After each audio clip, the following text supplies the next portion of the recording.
Welcome to the Sunday Reach by Indian Dominicans.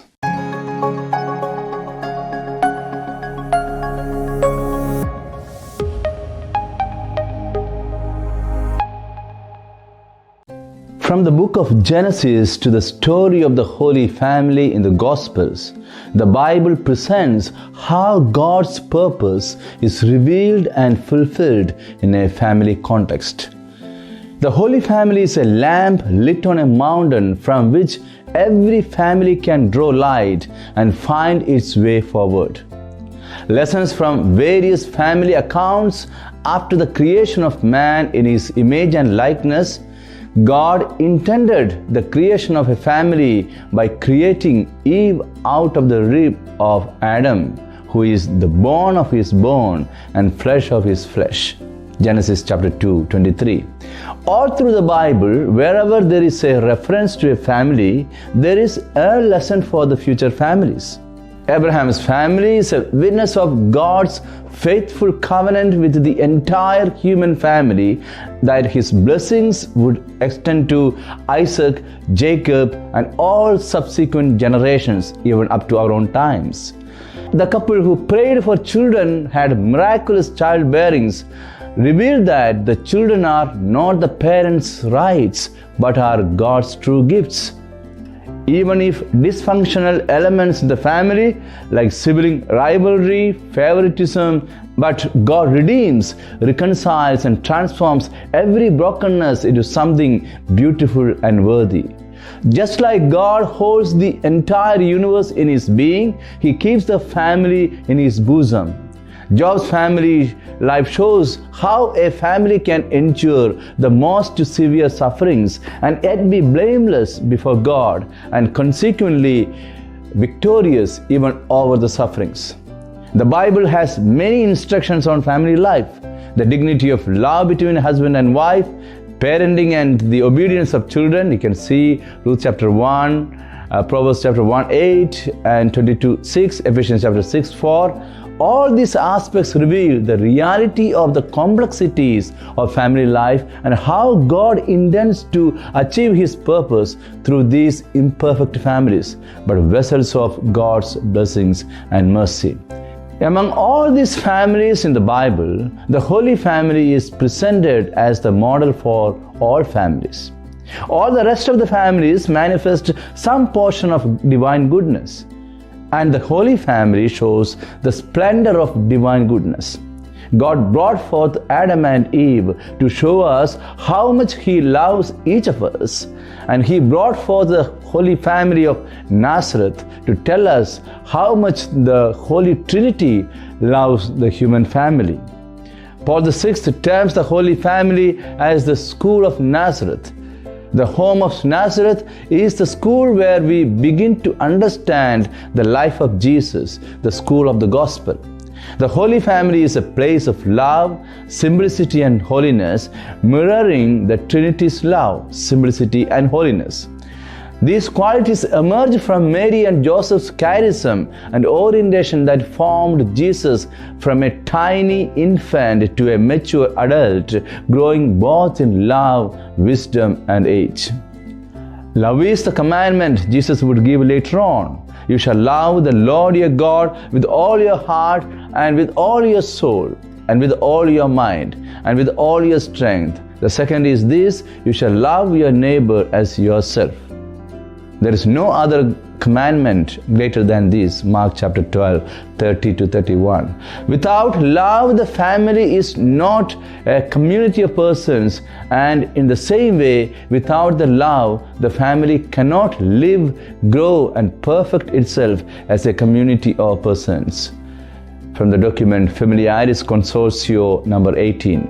The love that is communicated among the members of the family pours forth into the neighborhood and to the community.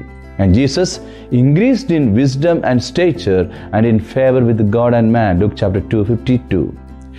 The everyday life within a family serves as a crucial environment for nurturing love, wisdom, simplicity, and holiness.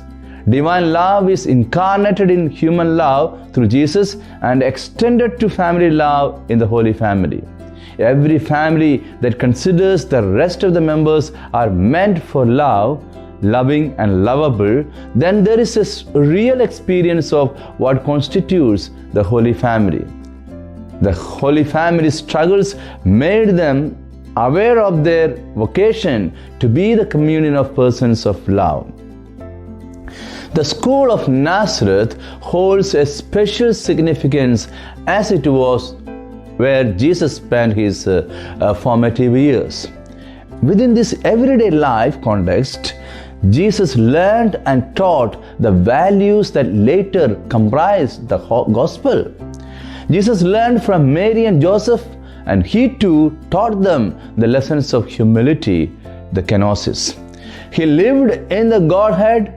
His life and teachings were a testament to that sacrificial love, a love stemming from his life in the Trinity and cultivated in the nurturing environment of Nazareth. The Word made flesh, Jesus Christ, the Gospel begins a journey from the School of Nazareth to the loneliness of the desert and to the tragedy of Calvary, a tragedy finally turned over to a victorious celebration at the resurrection. All this began in the simple School of Nazareth. Therefore, we can say affirmatively that every family on earth can draw its inspiration from the Holy Family. How to be communion of love and to be witnesses of that love in the world.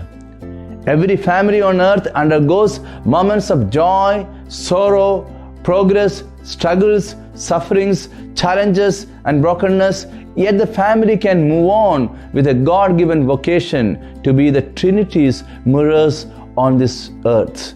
The Christian family, in fact, is the first community called to announce the gospel to the human person during growth and to bring him or her through a progressive education and catechesis to full human and Christian maturity. Familiaris Consortio number 2.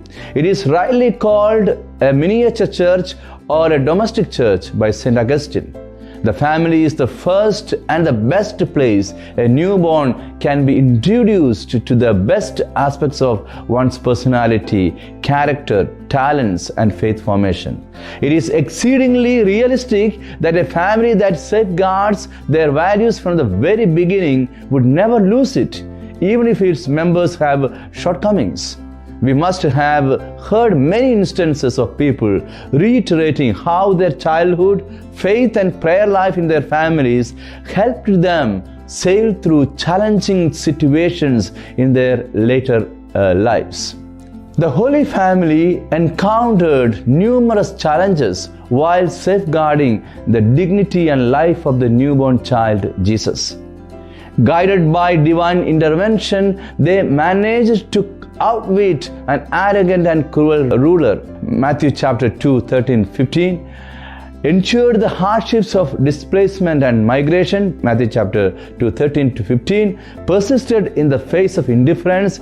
Luke chapter 2, 7. And navigated the dangers of harsh and cold nights. Luke chapter 2, 6-7. Through their unwavering faith and determination and God's assistance, they protected Jesus and preserved their family amidst adversity. Even today, many elements in the attitudes of the governments, philosophies and social systems attack the very fabric of family life.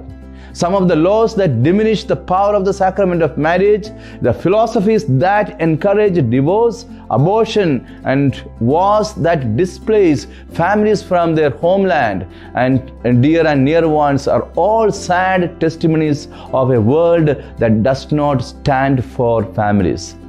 We cannot be blind or indifferent to the fact that the family is the object of numerous forces that seek to destroy it or in some way to deform it. Familiaris Consortio. We can show the world that the Holy Family overcame every evil, and every family, however imperfect they appear to be, is modeled after Holy Family, and they can overcome anything that stands against them. Any family that stands tall against a hostile world is a powerful witness to the model of the Holy Family. The Bible witnesses the Holy Family as a beacon of divine love and unity with all their imperfections. Families can draw inspiration from the Holy Family, finding strength, perseverance, and purpose in their commitment to love and life.